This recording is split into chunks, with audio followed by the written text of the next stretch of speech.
Hello everybody, welcome back to class. Today we're continuing our kick drill series for Tyro combative belt ranking.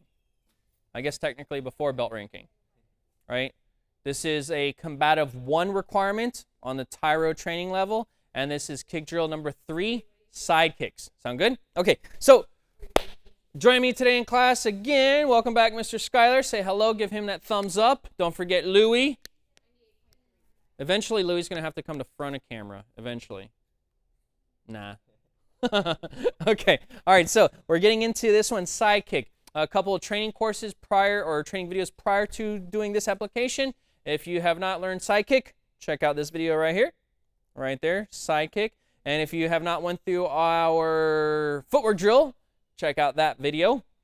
And then I guess for the rest of this, we have, I guess on the end, Louie, let's go and put up our front kick, kick drill 1, and kick drill 2 at the end, so you guys can watch that as well. Sound good, everybody? Okay, so on this one, quick refresher. On the side kick, Sky, let's show this way. On the side kick, we're going to take our back leg, right leg, left leg. That doesn't make no difference. We can kick off our back leg. We can kick off our front. It can be on the right. It can be on the left. You want to be ambidextrous and kick with any variation, okay? If for some reason you have 3 legs or 4 legs, work on those 2. But if you're just like us and you only have 2, then this is what we got for you. All right, so Sky, pick that knee straight up, shift and extend and bring it back, rechambering, and you have the balancing control to land in the back, or you have the balancing control to land in the front, your choice. But also do that one more time, paying attention to the hands. If the right leg is back, the right hand is back, fingers, fists covering the teeth, elbows covering the ribs. When that knee comes forward, this hand also comes forward. This hand goes to the back, and you see the balance still the same. A lot of times people, when they kick, they're throwing side kicks, they start doing this. They just hand pump. When they throw round kicks, they just hand pump. Well, I don't need to protect my spine or my backside. I need to protect my face. So when we throw those kicks, no matter what it is, that hand is covering the face. Hands cover your teeth, elbows cover your ribs. I don't need to protect my spine while I'm kicking someone in front of me. Make sense? Okay, so let's get into the kick drill. On here, we step forward. We do a kick, we switch. This is a pop-up, and we normally shuffle. Okay? That's how we've been doing it if you watch the front kick and the round kick version. Side kick is a little different. Side kick and hook kick, they're a little different, okay? When we do this, we're going to cut to that 45. A 45 angle, that's important. Instead of head, shoulders, knees, and toes, which I made a reference to in that, I'm pretty sure in the front kick and the round kick video, head, shoulders, knees, and toes facing forward. When we're on side kick, we go to a side stance. Do we have to? No. Okay, this is for kick drill testing application. In sparring, in real life self-defense application, do whatever you need to do to make sure your skill set and your technique keeps you safe, okay? Specifically for testing application, we'll cut to the 45. Right leg has to be in the back. Make sense? Now again, can we do this in this position? For sparring self-defense application, yes. Can I cut my left leg in the back? Yes, absolutely. But for testing application, make sure and say that again, for testing purposes, you have to do it this manner. Hands still in front. A lot of times people make this mistake. They bring this hand back here because now they're 45. No, keep that in front. First line of defense, second line of defense, right? We keep our guard. 2 fences to protect your house, okay? Now, instead of crossing the foot in front, we're going to cross the foot in back, and this is why. When he cross steps back, this knee comes up, there's no interference. We want to make sure that side kick goes out, and there's no interference in that kick. Go and reset. If you cross step in front, Louis, we're here, you see how the toes are? He's already a little off balance already. You can see it. And as he brings his foot here, you have to clear the standing leg. If you're a little clumsy by nature, you're going to end up kicking your own foot out from under you. You don't want that. So to save that, we do a cross step behind. Watch one more time. As he cross steps, you can see, maybe, the toes aren't even near them. Go this way. Go this way. When he cross steps, look at the position of his feet. It's not in the way. Does that make sense? He has really good balance, so he can pick up his foot and he has excellent balance. Good?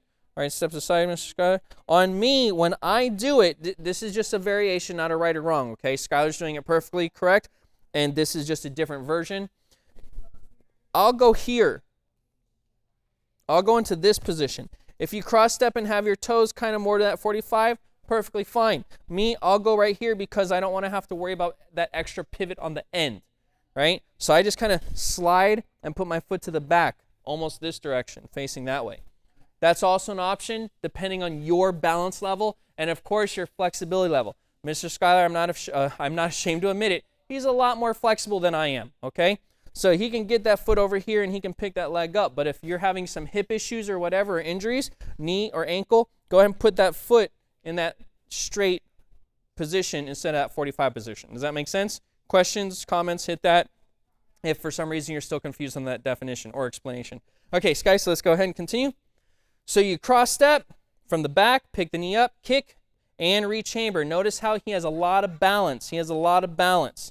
Now on this one, we're going to do what's called a pre-pivot. From here, when we bend, we're just going to turn just a little bit. Still keeping our guard, still bringing our balance. We can bring this arm just a little more forward because we know this knee is coming up for that pop-up. Okay, let's go ahead and give that little pre-pivot. And pop up, side kick. Good, let's do that one more time. Make sure, Sky, you rechamber that before that landing, okay? I know we're going slow. It's a little more difficult. So he already does the step, kick, bends down, does that pre-pivot for the pop-up, lands. See how he landed that chamber position that time when I didn't try to make him go slow motion, right? He was able to rechamber that kick, and now making sure the balance, we don't want to shift our balance forward. Want to keep the balance back here, shuffle, picking that knee up, and side kick again. That makes sense? Now, one more time, just want to clarify, this is training application. This is for testing, drill purpose. You will not go into a actual real-life sparring self-defense application, a real situation, going step, side kick, switch, side kick, shuffle, side kick. Now, he can maybe go to a step side. I back up here and come into a pop-up side kick to there. Maybe. That's a possibility, right? I mean, we've done that in sparring. You know, it's okay to set that up as a combination, but don't think that you have to do that to throw proper side kicks, right? Variations and adjustments, always acceptable. You know, you have to decide how it's working in your situation, right? For sparring. Okay, so last time, let's just go ahead and cover it again. Make sure you're covering the posture, good balance, placement of hands, good guard, cross step back, pick the knee up, rechamber before the landing, pre-pivot just a bit, pop up, and then shuffle. Excellent, and then reset. Okay, one more time, or just to close this up, side kick and hook kick's a little bit different. That's where you get that back cross step. Front, round, axe, and crescent, that's where we have the head, shoulders, knees, and toes facing forward. All that is specifically because of the hip placement and setup. Is that a rule you have to do? Only for testing purpose. In actual sparring application, you can adjust and switch that however you need, front leg, back leg, left, right, it makes no difference. Just as long as you keep your balance, keep your posture, and keep your guard. That's the only thing that is not negotiable in any variation that you apply rearranging your kicks. Last one is making sure that you still practice, just like in the front kick and round kick video, kick low, kick middle, and kick high, okay? Work on your whole range, 3 different targets, not just kicking to the ribs, kicking to the ribs, kicking to the ribs. Be good at all of them. Do I personally recommend you doing a side kick to the head? Not necessarily. I don't recommend it. Can you? Yes, absolutely. If your flexibility gives you that opportunity, sure, absolutely. But breaking those ribs with that side kick is just as effective. You don't always have to kick to the head, right? Break down the body. You chop a tree from the bottom, you don't chop a tree from the top. Good? That's just trimming it down. Understand? So, any questions, comments, hit that below. Give Mr. Skylar a thumbs up. Don't forget Uncle Louie in the back. And train hard, train safe. See you next time.